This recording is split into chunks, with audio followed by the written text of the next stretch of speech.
Number 3, Shakib Al Hasan. এবার পরকীয়া কেলেঙ্কারির শিকার হলেন ক্রিকেটার সাকিব আল হাসান। বাংলাদেশের পোস্টার বয় সাকিব আল হাসান। সাকিব আল হাসান, যার হাক ডাক আজ সারা বিশ্ব জুড়ে। ক্রিকেট দিয়ে তার নাম জোশ পেলেও আজ সে একজন বিখ্যাত ব্যবসায়ী, রাজনীতিবিদ ও একজন ভালো বিজ্ঞাপন আর্টিস্ট। বর্তমান সময়ে হাসিনার সাথে এমপি হয়ে হারিয়েছেন তার গদি। এদিকে গদি হারাতে না হারাতে এখন গুঞ্জন রটেছে এইবার হারাতে যাতে চার কিউট বউ শিশিরকে।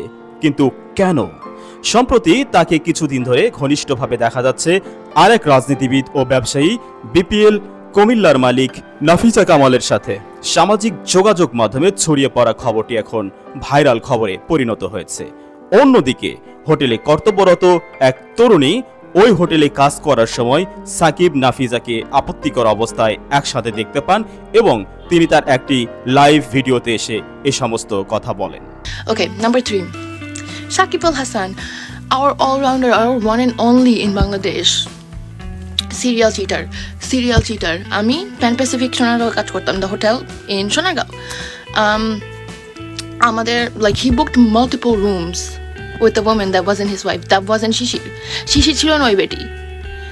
She was, I don't remember her name, but she's famous in the cricket industry too. ও কোন একটা কোম্পানির মালিক বা কিছু একটা ওই মহিলাটা, বাট এই বেটির সাথে বারবার রুম বুক হইতো, and she knows it.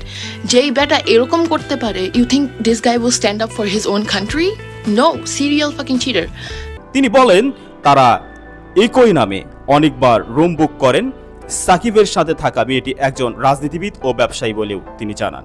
এই খবর পাওয়া মাত্র দেখা যায় শিশির আর সাকিবের বিরাট দ্বন্দ্ব।